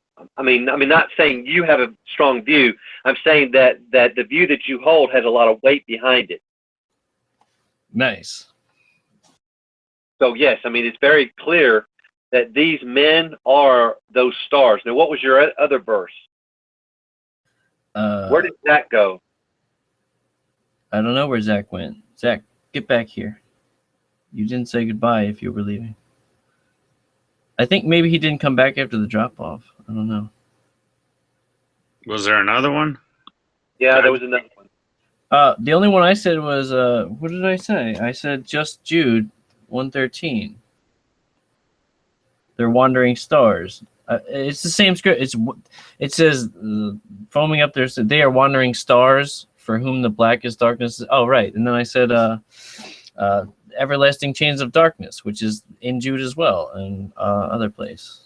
And then look here at verse 14. It says, it was also about these men that Enoch in the seventh generation from Adam prophesied. So it was about these men who are the clouds without water, the autumn trees without fruit, the wandering stars. And he prophesied and said, behold, the Lord came with many thousands of his holy ones. Right. And this is upon all. This would be Jude quoting Enoch's prophecy, which is not written in a book. It's just what he said about what was going to happen in 70 AD. That was the first prophecy that I know. Right, and Michael Brown makes a very valid point in his video that he could be saying this is a prophecy of Enoch, and it could have been an oral prophecy that had been passed down. It didn't have to actually come from a written book. Right. Well, that's what it never says as it is written in a book like it normally does. It just said Enoch, seventh from Adam, also prophesied saying. So it never says specifically that there is a book, which makes it suspect. Zach, what did you not hear? Yeah, my dad just called me, so I was on the phone with him for about a good 2 minutes, 3 minutes. No problem. Did you hear where I was starting with verse 12 in Jude? I think I heard you read that. Let me just go over it because it helps me articulate my argument too anyway. So these are the men. Okay, so the men that he's talking about are the ones that were the wolves in sheep's clothing, the ones that had crept in, that he's talking about in verse 3 or so. So he's still talking about these men, right? It says, these are the men who are hidden reefs in your love feast. All right, now hidden reef, you know what that is? That's something that sinks a ship. Hidden reefs in your love feast, when they feast with you without fear, caring for themselves, clouds without water, figurative speech, carried along by wind, autumn trees without fruit. Doubly, this is also where people are referred to as trees, but autumn trees without fruit, doubly dead, uprooted, wild waves of the sea, casting up their own shame like foam, wandering stars, for whom the black darkness has been reserved forever. So here, the stars for whom the black darkness has been reserved forever are, in verse 12, these are the men who are hidden reefs within your love feast. Right. So in context, The stars here are these men that have crept in that Jude is referring to. And it also says in verse 14, it says, also about these men, Enoch, the seventh generation from Adam, or the seventh from Adam, prophesied saying, or it doesn't say that it's written in the book of Enoch, it's just a prophecy. And so what Michael Brown was saying is that this could have been an oral prophecy. Everyone knew it was just passed down, and this was it. But it doesn't say it is written. It just says, this was the prophecy. Behold, the Lord came with many thousands of his holy ones to execute judgment upon all and to convict all the ungodly and of their ungodly deeds which they have done in an ungodly way, and of all the harsh things which ungodly sinners have spoken against him. These are the grumblers, finding fault, following their own lust. They speak arrogantly, flattering people for the sake of gaining an advantage. So it's talking about these men.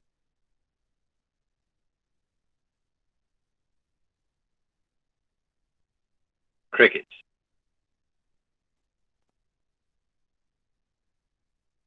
Right. Sorry, And I'm sorry. I didn't. I was literally talking, and then I heard you say crickets, and I was like, "What do you mean?"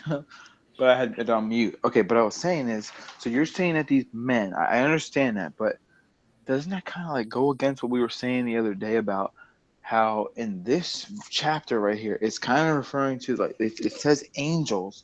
Now, are we going to say the whole context is that those angels are men? well, look, it says, although you are fully aware of this, I want to remind you that after Jesus had delivered his people out of the land of Egypt, he destroyed those who did not believe afterward. And see, who did not believe, and then it goes, and the angels. So technically, there shouldn't even be a period or a verse separation there. The word and. So he had delivered his people. Oh, sorry, let me read it in the King James, maybe. And the angels which kept not their first estate, but left their own habitation, he hath reserved. Oh, sorry, yeah, we got to read the one before that.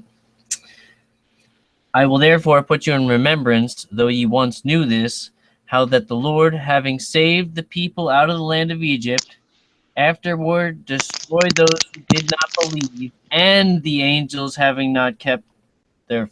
See, it keeps going. You got to read it all as one piece.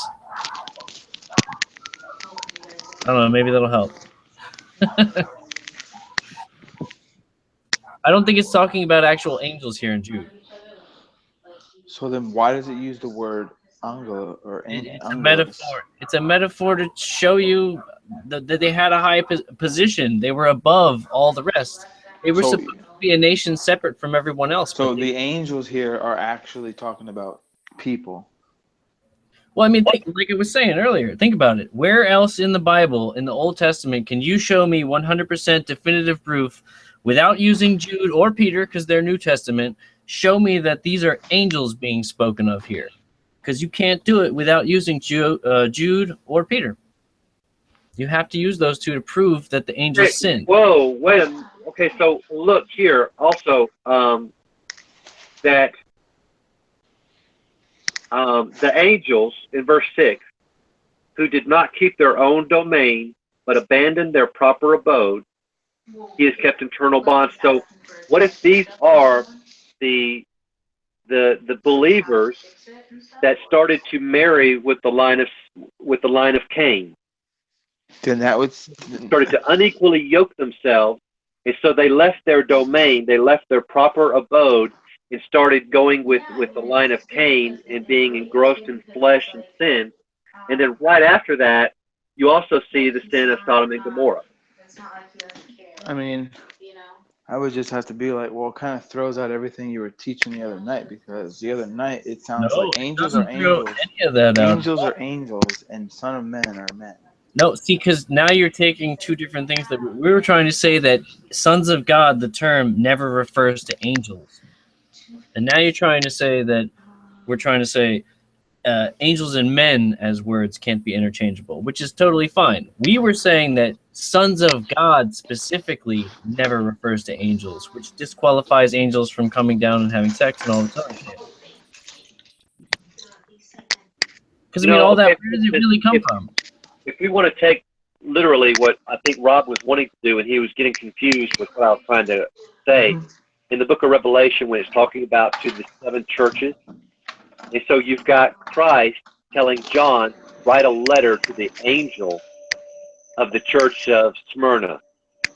And so why would Christ tell John, a human being, to write a letter to a spiritual entity if that was actually an angel? Because sometimes angel just means messenger. So I am stating with absolute fact and certainty that anytime that you see sons of God, that refers to believers. But when you see angel, it could mean a spiritual being or it could mean a messenger. And so in that instance, an angel could be a man, or it could be some angelic being like what we see for Gabriel and stuff like that, coming to Mary and coming to Zechariah and stuff. But that doesn't negate the fact that anytime you see the word sons of God or children of God, that belongs to believers. So here in an instance where it says angels, this could be the messengers. These could be the people that were set apart by God, right, and they had chose not to stay with their own abode, but started intermarrying with the line of Cain. It could be that that's what this instance is talking about. Also, not even just like Korah's rebellion. They're trying to give themselves the position that Noah was bestowed. Not Noah, Moses was bestowed, and Aaron. That he thought he could do a better job, and Moses was messing them all up and trying to get them killed. But you see, Korah paid for that. He was not spared, nor were any of the people that were with him. They were all swallowed up and burned up and stricken down immediately, almost.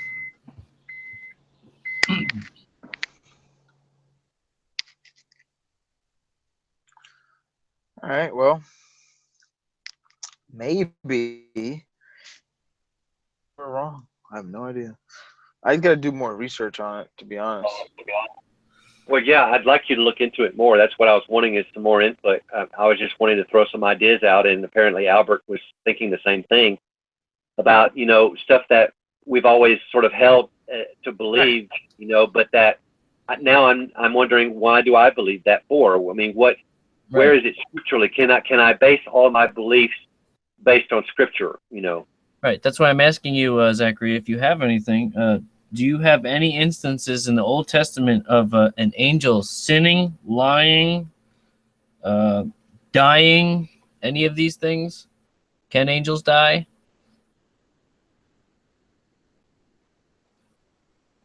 Because, scriptures that say they are like the angels and they cannot die anymore. So, if angels cannot die, well, then we have a problem here because, Satan, this angel, and all of the angels that go with him, they're thrown into the lake of fire. They're all seemingly dead now. Unless we have that wrong as well, which is what we were talking about in the beginning. Yeah.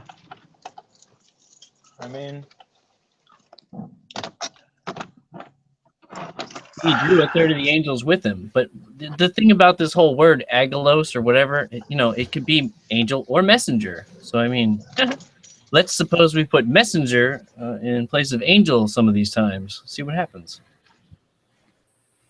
So, yeah, it could be messengers. So maybe the messengers.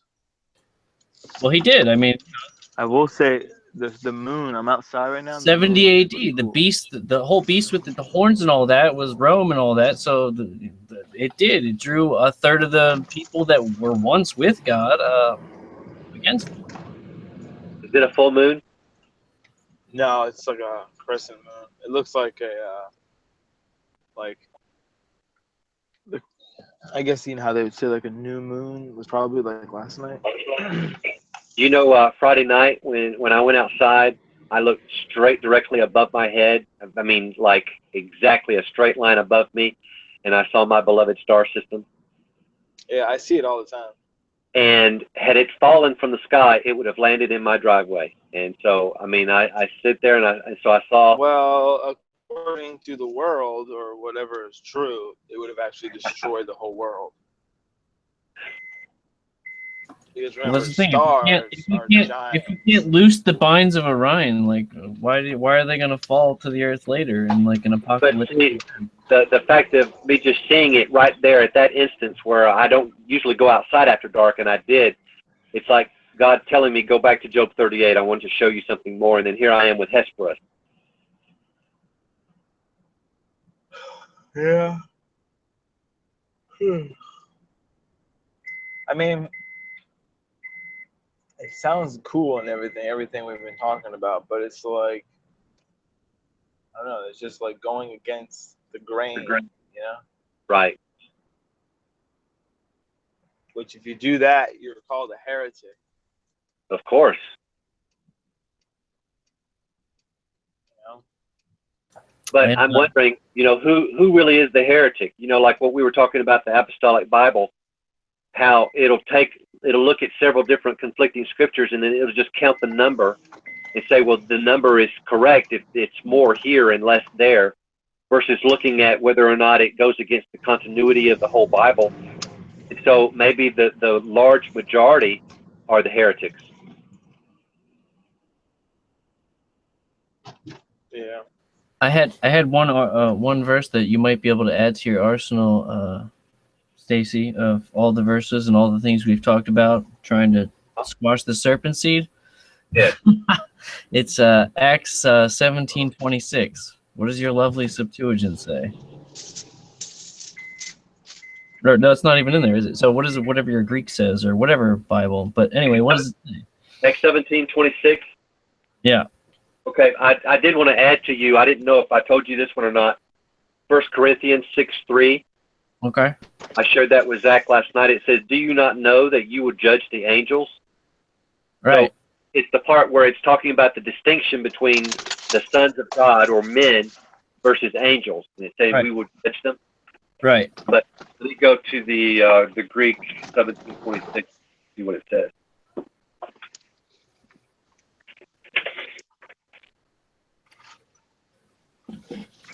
Because I'm pretty sure this Acts 17:26 slaughters the whole Nephilim fallen angel thing just in itself. So do a lot of other verses, but you know, people don't see it. And he made from one every nation of men to dwell on all the face of the earth, having been determined seasons and the fixed boundaries of the habitations of them. Right. That's pretty close to mine. Mine says, "And he hath made of one blood all nations of men for to dwell on all the face of the earth, and hath determined the times before appointed and the bounds of their habitation." So in other words, everybody's of one blood. Ain't no angel blood involved, because on top of that, angels don't got no Yeah, but blood. that's only talking about, you know, the sons of Seth. Everybody else is of No, the it ain't. devil. It's talking about everybody. It says from one man or one blood. So all from Adam. Everybody came from Adam. Everybody came from Noah through Adam. Ain't nobody came from angels. Well, looky here.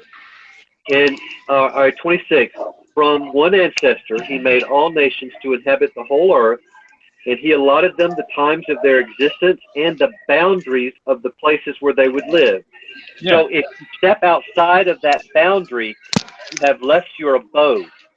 So the part where Jude is talking about that they have left their domain or their abode, right? It's not talking about about right here that go along with that. Right. It's not talking about your physical abode like you could leave the earth or something, right? Yeah, it's talking about you've left your boundary because you saw the daughters of Cain and how pretty they were, and you decided to not stick with your own line, and you went over there with them. Yeah. Because flat earthers would use that at point the boundaries of where they live. They would take that like, oh, see, like you can't leave. Well, that is a flat earther. Right. Wait. What did you just say? Don't worry about the flat earth thing. Just focus on the other thing. Well, technically, right now I'm at Walmart and I'm trying to see what type of cereal I should buy. We should buy Frosted Flakes. Get yourself a lot of Cinnamon Toast Crunch. Okay, listen. Gotta have your These honey are my crunch. choices. I love Frosted Flakes, so it's gonna be that or Honey Nut Cheerios. Oh, Cinnamon Toast Crunch. Chris, you're finally back. I wanted to ask you this. This is Cinnamon, totally I've off been the here. topic, I've but just been listening. what are you doing next week on Saturday? Probably doing the what do they call it? My gypsy dance, singing Shabbat Shalom. Oh, so you're not gonna go to the seance? What is that? Or what was the word that you used before about Medium. like which? Medium. A what? You're not going to go to the median. Oh no, I'm You're not not doing doing that this any week? demonic witchcraft sorcery. I taking that day off. Okay. Breaking we're my thinking habit. about maybe It's hard habit to break, but I gotta try it. we're thinking about having something at my mom's house. Yeah, Sandy was telling me. Yeah. So if you want. Sounds good. I'll go. I'll be there. Okay. Cool. What are we doing? I have no idea. Am I bringing food, grill, what? Yeah, we'll do that. Sure. The norm, Yeah, the norm, dankness. the stuff cool guys do. Obviously. Don't bring any of that roast beef. I don't want him to get sick. No. Oh, so I gotta tell you what happened. So you know how? Oh, you guys don't have a Publix, but whatever grocery store you have, you know how they got a What do you deli. mean? I have a Publix. Well, you do, but so you know how on Publix you can order your food ahead of time, right, online. Mhm. So I ordered a sub, but I ordered a hot sub. I ordered a roast beef, but I asked them to toast it, and so I ordered it for 9 a.m. And I ended up one of my workers called in, so he didn't make it. So I ended up messing my schedule up. So I didn't pick up my sub in the morning, and I went at 9 o'clock at night to get some eggs and stuff for the following day. And my sub was sitting out there on the hot shelf. So it was sitting out all day on the hot, under that lamp instead of where it's cold usually. So I'm like, it's probably not a good idea. So of course I get it, put it in the fridge. Next morning I bring it to work. At lunch I go and I eat it like an hour later. And it was like, I looked at the meat and I'm like, man, this looks pretty dark. I ate it anyway. And it's like an hour later, I'm like, oh man, I'm sick. Damn. So I started throwing up, and let's just say it was Really? You threw up because of it? oh dude, I threw up at work, and I said, that's it. I went home and I literally was gagging, like just throwing up. Dry heat. Nasty, man. that Throwing up, sucks. diarrhea. I mean, it was like coming out of both holes at the same time almost. It was rough, man. Wow. Oh, No, I really know rough. how That's that why my is, voice is a little raspy just from all the throwing up, man. My sides hurt from all the gagging. Like, there's nothing to throw up. It was rough. It was rough. I've never had food Sorry, poisoning dude. before. Really? Yeah. Yeah, I know it sucks. I've had it come out both ends at the exact same time once. Yeah, it's tough, man. You're trying to hold one side in. I'm like, dude, I'm in bed. I'm like, Maybe this part doesn't really need to be recorded. oh, damn. Yeah, that's probably. Hey, Wait, Chris, say it again. What? it's called, this is the blooper. What do they call it? The Blooper reel. yeah. This is just for entertainment purposes only.